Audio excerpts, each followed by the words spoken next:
warahmatullahi wabarakatuh. Salam dan bahagia Bapak Ibu Guru Penggerak. Perkenalkan, saya Firmansyah, calon guru penggerak Angkatan 11 Kabupaten Wajo, akan memaparkan hasil diseminasi pemahaman dan penerapan budaya positif pada kelompok belajar Latinulu UPTD SMP Negeri 2 Takalala. Selamat menyaksikan.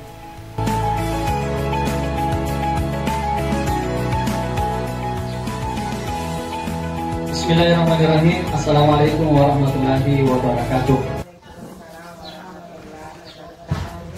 Yang terhormat Ibu Kepala UPTD SMP Negeri 2 Takalala, yang kami hormati Bapak Ibu Guru dan Pegawai UPTD SMP Negeri 2 Takalala,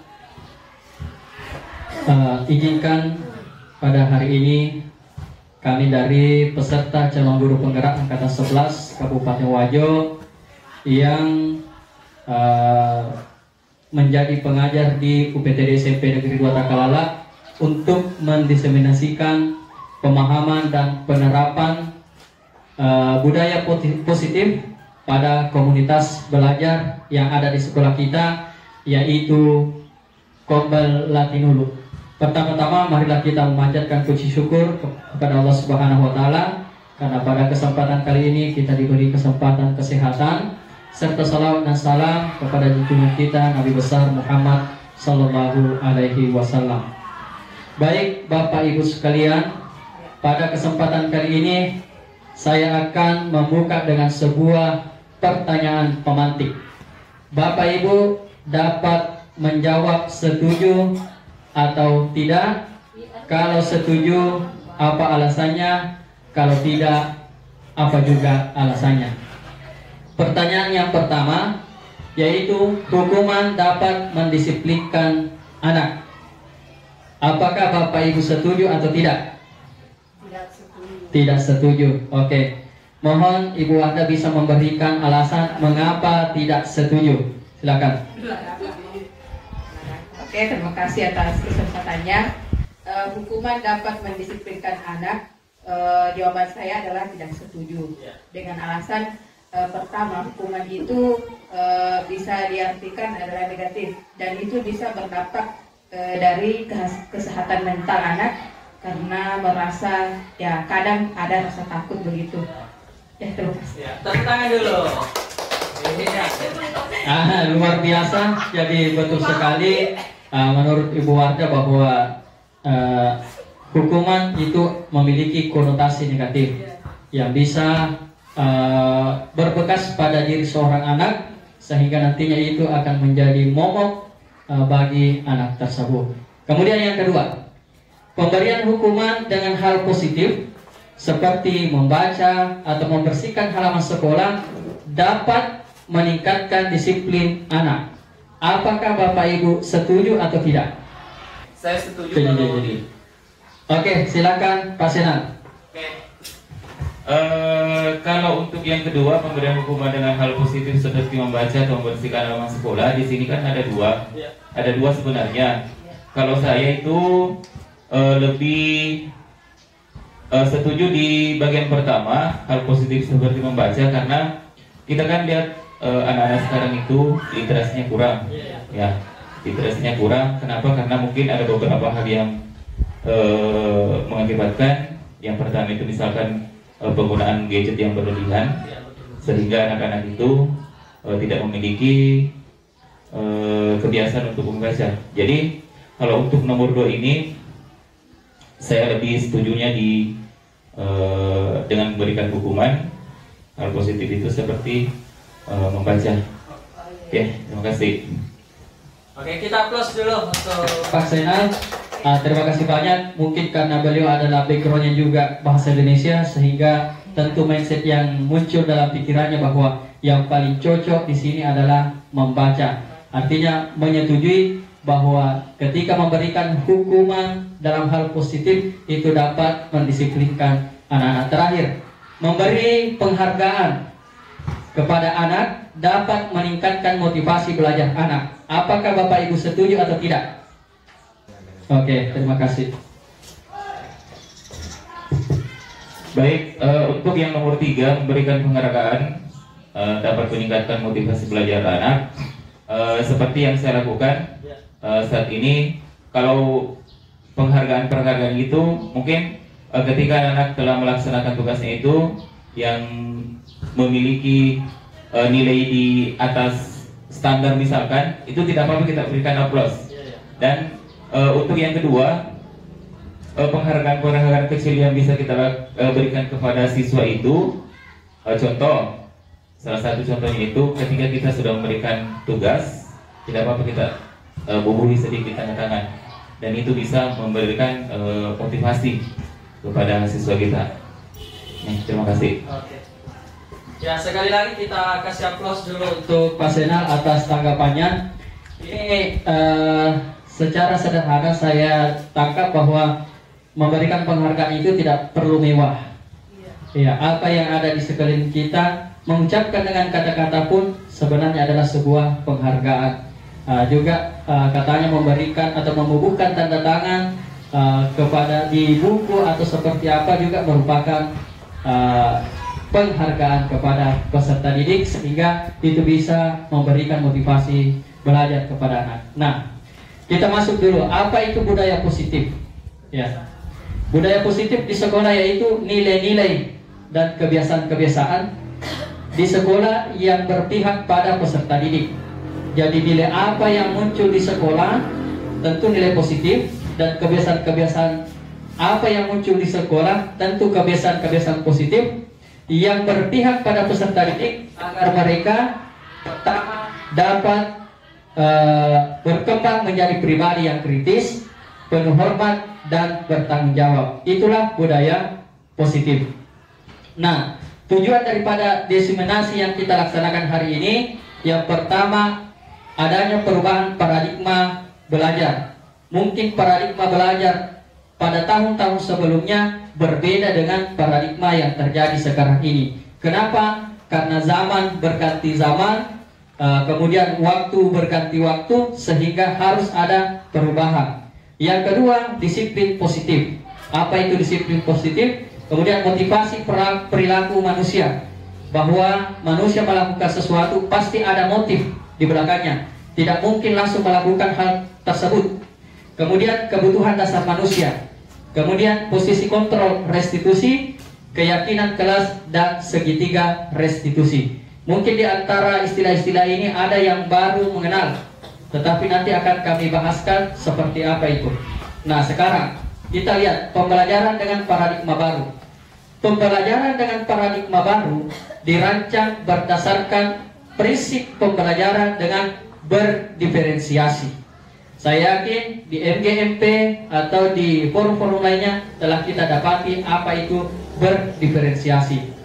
Untuk apa? Agar setiap siswa belajar sesuai dengan kebutuhan dari tahap perkembangan untuk mewujudkan profil pelajar Pancasila. Kemudian selanjutnya disiplin positif.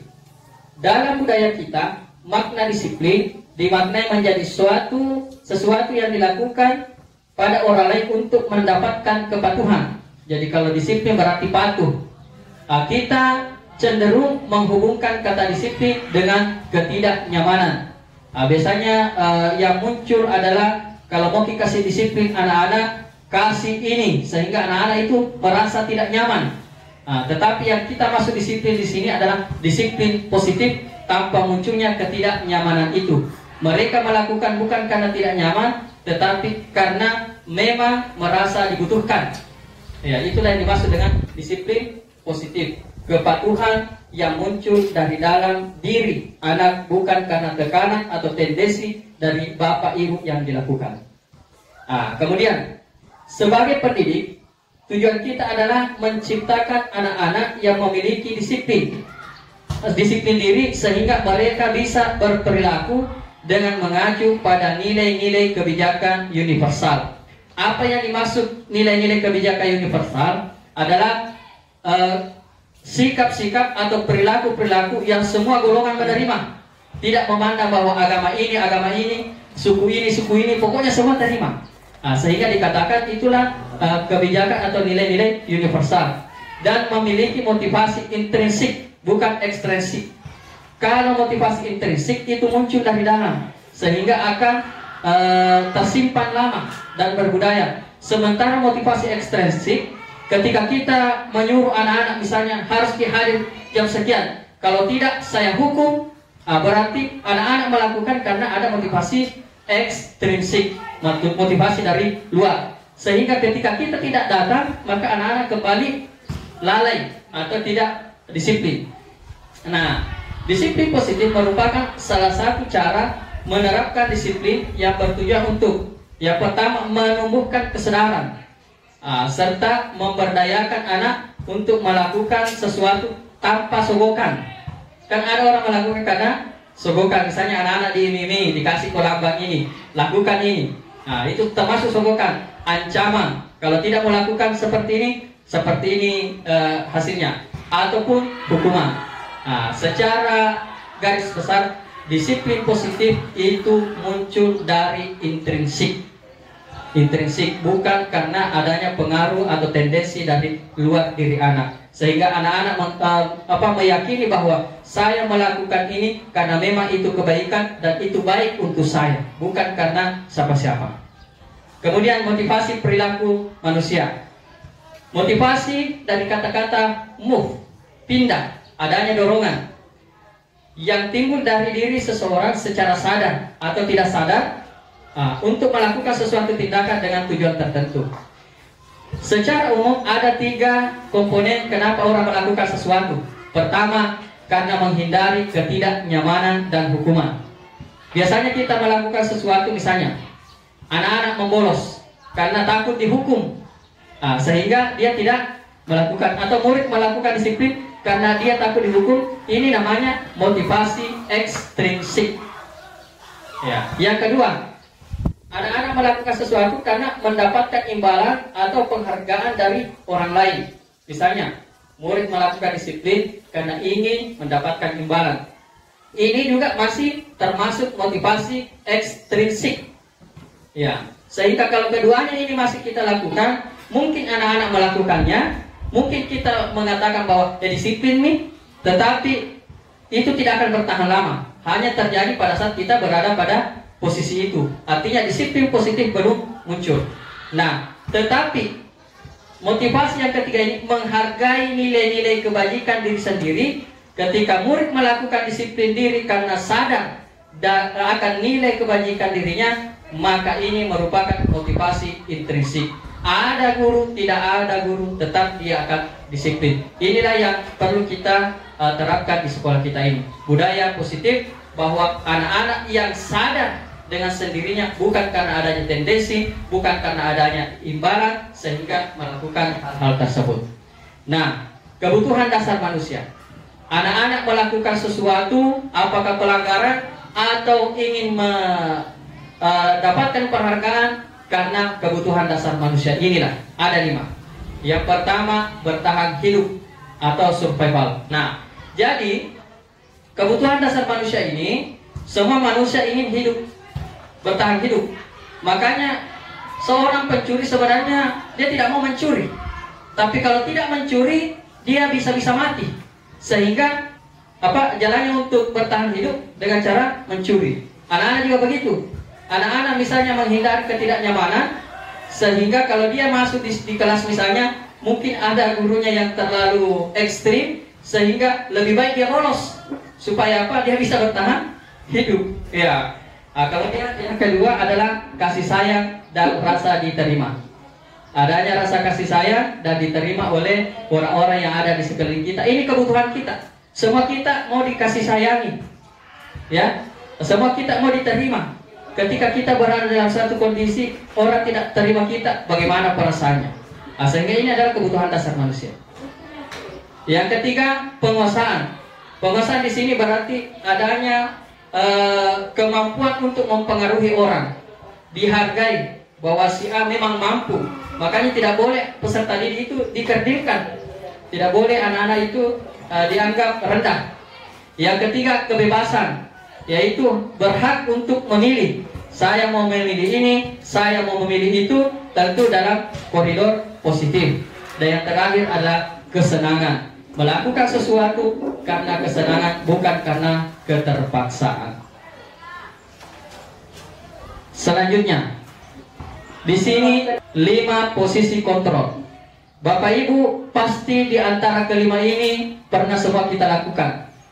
Nah, sekarang kita lihat sebagai guru paling banyak di mananya. Yang pertama, posisi penghukum. Ada guru posisinya sebagai penghukum. Siapa itu? Seorang guru yang menggunakan hukuman fisik maupun verbal.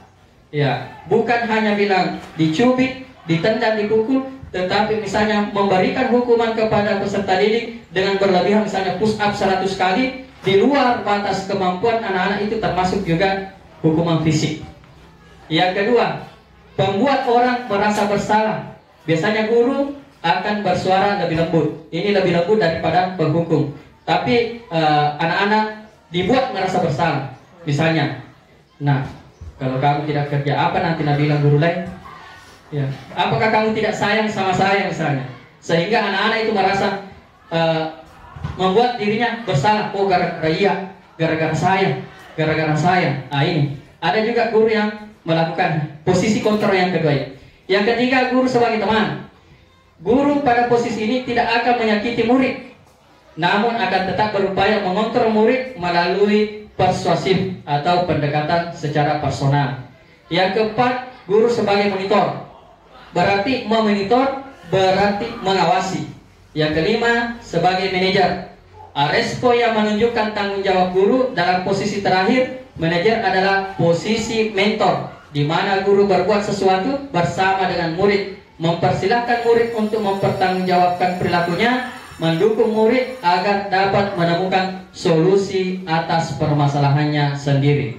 Nah, di antara kelima posisi kontrol ini, kira-kira yang mana paling bagus? Posisi manajer, betul sekali Bu Wardah. Dari 5 posisi kontrol ini, yang paling dibutuhkan anak-anak sekarang ini adalah posisi manajer. Ya. Kemudian contoh penerapannya, misalnya di penghukum. Patuhi aturan sekolah, lalu berlari keliling lapangan. Berarti posisi kita sebagai penghukum.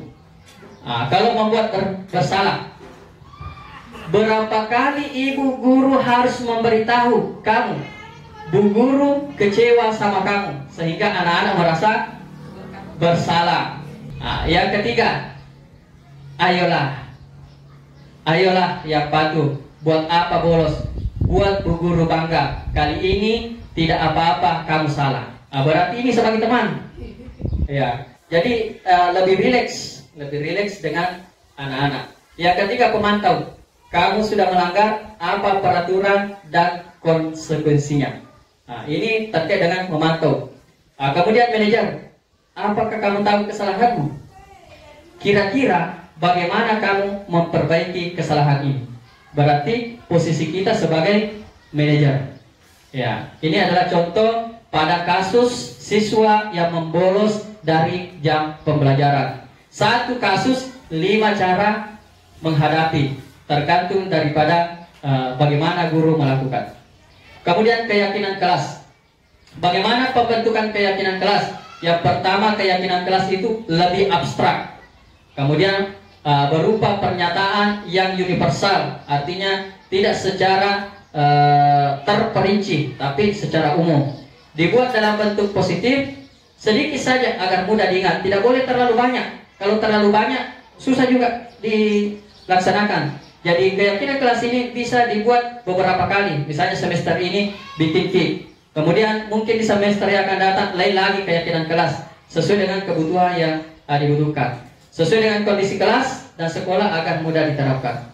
Kemudian semua warga kelas atau sekolah dilibatkan pada saat membuat, sehingga keyakinan kelas ini tidak hanya dari guru, tetapi karena kesepakatan bersama. Yang terakhir, segitiga restitusi. Ketika kita menghadapi sebuah masalah, ada teori yang bisa kita manfaatkan, yaitu segitiga restitusi. Segitiga restitusi ini adalah turunan dari posisi kontrol guru sebagai manajer. Pada saat menghadapi anak-anak, pertama yang harus kita lakukan adalah menstabilkan identitas. Apa yang dimaksud di sini? Kita semua akan melakukan hal terbaik yang bisa kita lakukan. Misalnya kita lihat di sini menstabilkan identitas. Misalnya seorang anak melakukan kesalahan, kemudian bisa kita stabilkan. Ketika dia marah sekali, misalnya setiap orang pasti pernah melakukan kesalahan. Nah, saya juga dulu pernah melakukan itu. Ya, atau kamu bukan satu-satunya yang pernah melakukan ini. Sehingga ibadah Yesus semangat anak-anaknya.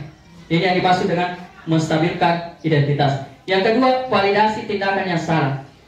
Dengan cara semua perilaku memiliki alasan. Nah, kamu lakukan ini, ada alasan atau tidak mungkin kamu melakukan hal ini begitu saja, tapi pasti ada alasan. Nah, kita lihat di sini. Validasi ini, adakah cara yang lebih efektif untuk mendapatkan apa yang kamu butuhkan? Misalnya, kamu lakukan ini, ada tidak cara yang lain yang lebih baik selain dari apa yang kamu lakukan? Maka anak-anak akan sadar sendiri. Oh, seandainya saya begini, tidak begini kejadiannya. Ini yang dimaksud dengan validasi kebutuhan. Kamu tentu punya alasan mengapa melakukan itu. Setelah anak-anak menggali dirinya dan memvalidasi bahwa oh ternyata ini kesalahan saya salah, selanjutnya menanyakan keyakinan. Kita semua memiliki motivasi internal. Nilai-nilai apa yang telah kita sepakati di sekolah ini. Kemudian kamu ingin menjadi orang yang seperti apa. Sehingga dengan demikian muncullah motivasi intrinsiknya anak-anak, sehingga akan melakukan hal-hal yang baik, bukan karena tendensi dari orang lain, tetapi karena pengaruh dari dirinya sendiri. Terima kasih banyak atas kesempatannya untuk mendengarkan pemaparan ini. Tentu masih banyak hal-hal yang belum baik. Kitalah sebagai guru yang menyempurnakan.